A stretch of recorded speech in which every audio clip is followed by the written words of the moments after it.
One of the most dynamic quarterbacks to ever lace them up. He's working with Fox Sports right now, but tonight he'll be a correspondent on NFL The Grind, which is the show that I host on Epix.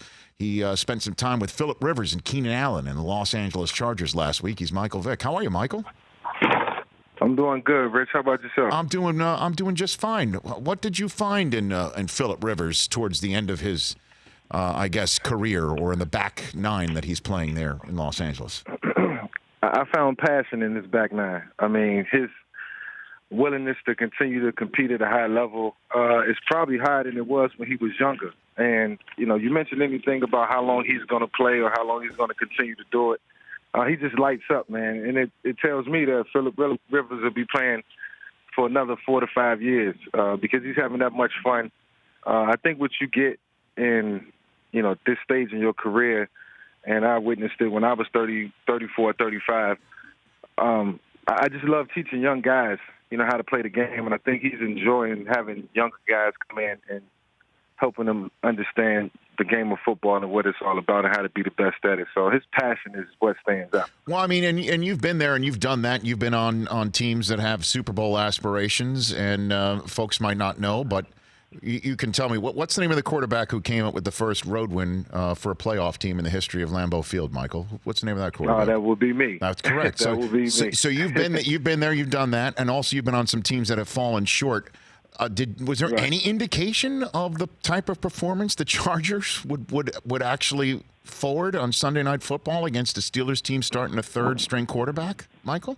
No, it was no indication at all. And even being in the locker room with the players, they were very vibrant. It seems like they was having a good time in there and feeling good about the week. They're coming off a tough loss and wanting to, get back for not winning, avenge the loss.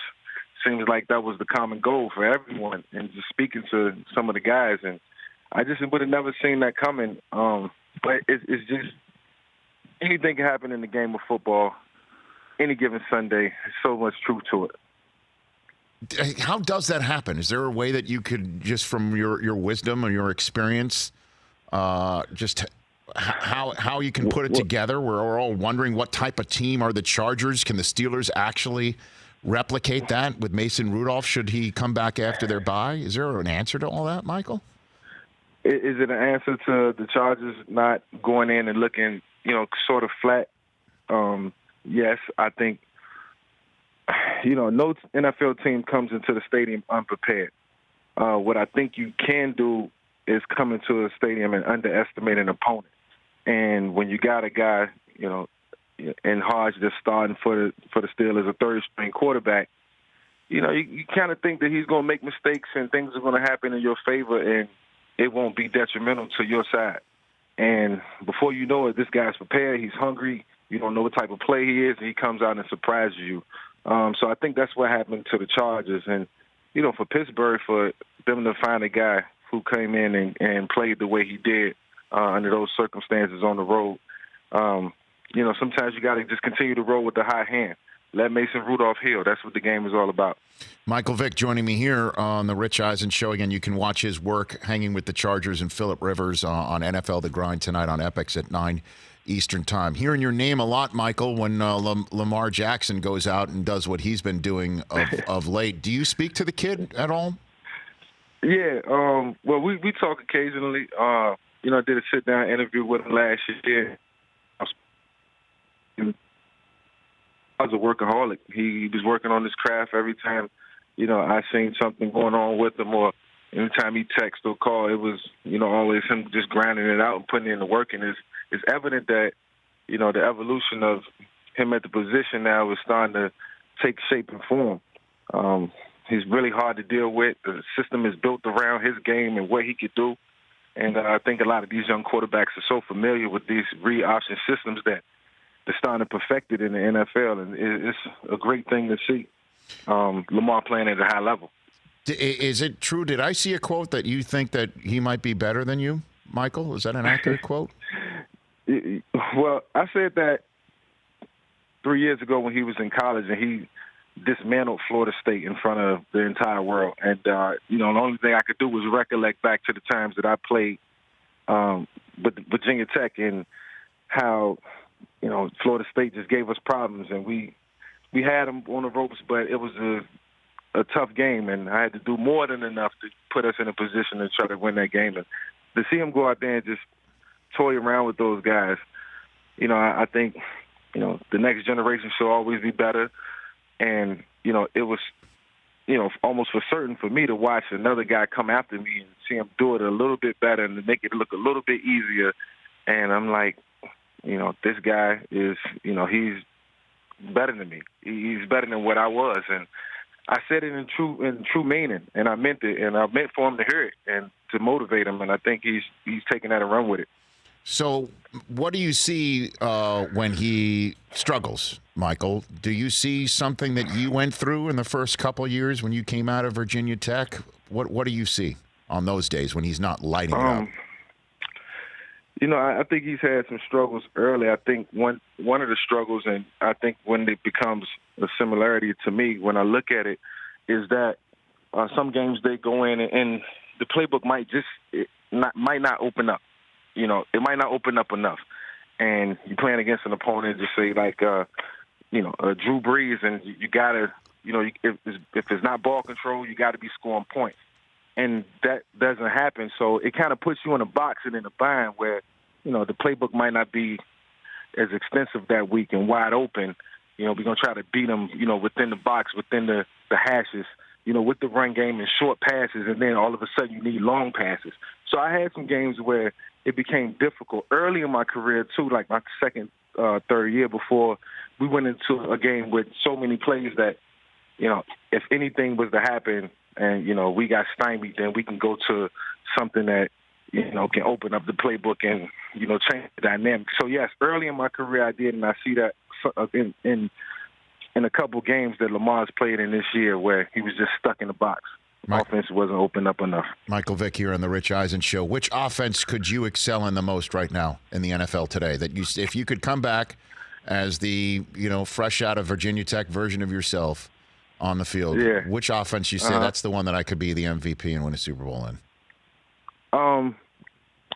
I would say the offense that Lamar's running right now, because it's not just zone read based; it's a part of their offense. But I think Greg Roman is probably one of the best at it. He did a great job with Colin Kaepernick.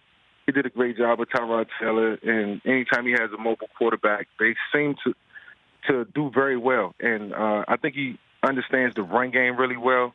And then passing off of the run game, which includes the RPO, which includes more zone reads. I think it just puts defenses in a bind. And if you have the talent to take advantage of that for 4 quarters, then you're going to really stand out. So I think I will be an amazing quarterback in his system. Well, it's funny you mentioned that because a lot of people think the Ravens can't win the Super Bowl with this offense, even though, as you point out, Roman was the OC for Colin Kaepernick, and they were one red zone success away from winning it all. Yeah, and it's almost the same formula, Rich. Don't want to give away too much of the game plan because, listen, we talk about the game and we give insight, but that's what we're supposed to do. But it's up to a defense to stop what they're trying to do. But man, I think they can get as far as they want to go. Obviously, they have to open it up a little more and come with new concepts as the season goes on. So it can't always look the same in a sense, and it has to continue to evolve, and it got to be creative. That's the key. Michael Vick here on the Rich Eisen Show. A couple more minutes left with you. You were out here for the AFC West. Let's just quickly turn to the NFC West right here. You got the Niners undefeated, the Seahawks at 5-1. Russell playing out of his skull. I think he's the clubhouse leader for MVP. Does the Jalen Ramsey trade, is it too late for the Rams? Do you think the Rams can win this division again with Jalen now in the fold? How does this affect it? No, it's not too late. And the one thing it does is shuts down one half of the field for all remaining 10 opponents that's left throughout the season. Jalen's one of the best corners in the league, and sometimes at this juncture of the season, you got to make a move or a change in order to, fulfill some spots that needed to be, corrected if that's what the team sees needs to be done.